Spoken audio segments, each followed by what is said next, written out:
देखिए, किसी भी राज्य का बजट समझना ना थोड़ा मुश्किल लग सकता है। बड़े बड़े आंकड़े, मुश्किल से शब्द। पर आज हम हिमाचल प्रदेश के 2025-26 के बजट को बिल्कुल आसान भाषा में समझेंगे।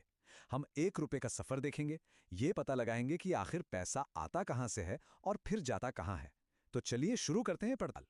तो सबसे पहले जरा इस बड़े से आंकड़े पर नजर डालिए। ये है 2025-26 के लिए हिमाचल प्रदेश का कुल अनुमानित खर्च। ये एक बहुत बड़ी रकम है। इसी से राज्य के स्कूल, सड़कें, स्वास्थ्य सेवाएं और बहुत कुछ चलता है।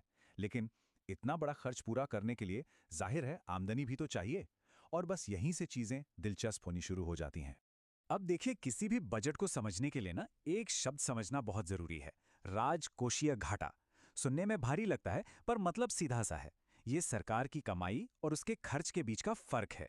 जब खर्च कमाई से ज्यादा हो जाता है तो उस कमी को पूरा करने के लिए सरकार को उधार लेना पड़ता है।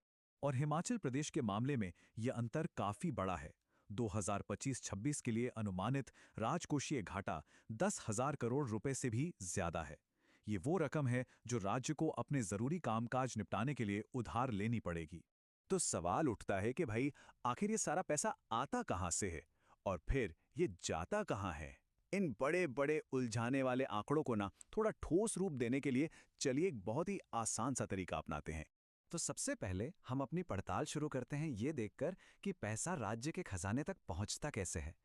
इस पूरी जटिल गणित को आसान बनाने के लिए चलिए एक पल के लिए मान लेते हैं कि राज्य की पूरी आमदनी सिर्फ 100 रुपए है। इससे हमें एक साफ तस्वीर मिल जाएगी कि कौन सा हिस्सा कहां से आ रहा है। तो ये रही उस 100 रुपए की कहानी। अब यहां जो बात गौर करने वाली है वो ये कि करीब 48 रुपए तो राज्य अपने टैक्स से कमाता है, जैसे जीएसटी और एक्साइज ड्यूटी। लेकिन एक बहुत बड़ा हिस्सा, देखिए, करीब 21 रुपए केंद्र सरकार के टैक्स में से राज्य को हिस्से के तौर पर मिलते हैं और करीब 18 रुपए सीधे केंद्र से ग्रांट यानी अनुदान के रूप में आते हैं। और सबसे अहम हिस्सा, करीब 23.5 रुपए नए उधार यानी कर्ज से आ रहे हैं। इसका मतलब ये हुआ कि राज्य की आमदनी का लगभग 1/4 हिस्सा नया कर्ज है। चलिए, तो अब हमें ये तो पता चल गया कि पैसा आता कहां से है। अब सिक्के का दूसरा पहलू देखते हैं और पता लगाते हैं कि ये पैसा आखिर जाता कहां है। ये चार्ट हमें बताता है कि राज्य की प्राथमिकताएं असल में कहां हैं।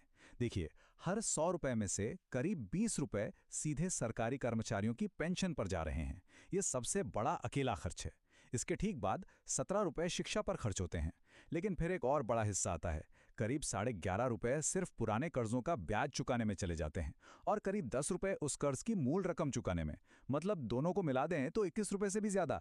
ये पैसा किसी नई सेवा पर नहीं बल्कि पुराने उधार चुकाने पर खर्च हो रहा है। चलिए, अब इन सबसे बड़े खर्चों पर एक एक करके थोड़ी और गहराई से नजर डालते हैं ताकि इनका असली असर समझ में आए। जैसा कि हमने देखा, पेंशन ये सबसे बड़ा अकेला खर्च है। ये राज्य के वित्त पर एक बहुत बड़ी और लंबी चलने वाली जिम्मेदारी है जो बजट का सबसे बड़ा हिस्सा ली जाती है। इसके ठीक बाद नंबर आता है शिक्षा का। ये दिखाता है कि राज्य अपने लोगों के भविष्य पर अच्छा खासा निवेश कर रहा है, जो विकास के लिए एक जरूरी कदम है।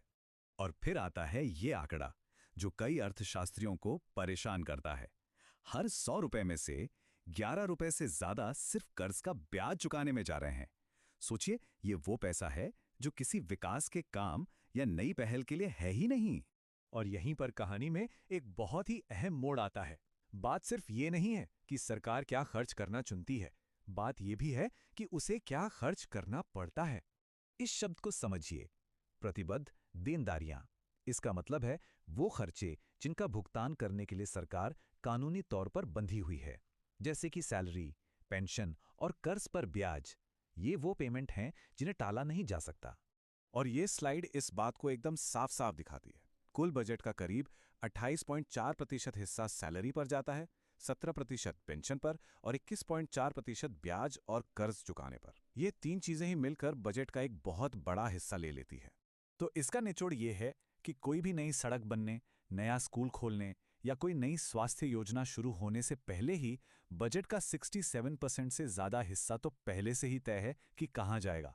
इससे होता यह है कि राज्य के पास नई योजनाओं या किसी इमरजेंसी के लिए बहुत ही कम पैसा बचता है। अब सवाल यह है कि इतना भारी भरकम ब्याज आखिर क्यों? क्योंकि ये है राज्य का कुल जमा हुआ कर्ज, जो 2025-26 के बजट अनुमानों के हिसाब से 1 लाख करोड़ रुपए के आंकड़े को पार कर गया है। ये एक बहुत बड़ा कर्ज का पहाड़ है जिसका सामना राज्य कर रहा है। अब चलिए इन बड़े बड़े आंकड़ों को थोड़ा और जमीनी स्तर पर लाते हैं, ये समझने के लिए कि एक आम निवासी के लिए इसका क्या मतलब है। अगर हम पूरे बजट को राज्य के कुल आबादी से भाग दें तो तस्वीर और साफ हो जाती है। सरकार हर एक व्यक्ति से राजस्व के रूप में करीब 55,869 रुपए जमा करती है, लेकिन दूसरी तरफ हर व्यक्ति पर खर्च करीब 69,500 रुपए करती है। इसका सीधा सा मतलब यह है कि राज्य में हर एक नागरिक पर 13,000 रुपए से ज्यादा का घाटा है, जिसे उधार से ही पाटा जा रहा है। और ये सब हमें इस विश्लेषण के सबसे बुनियादी सवाल पर वापस ले आता है। ये वो नाजुक संतुलन है जिसे हिमाचल प्रदेश और सच कहें तो कई सरकारों को साधना पड़ता है।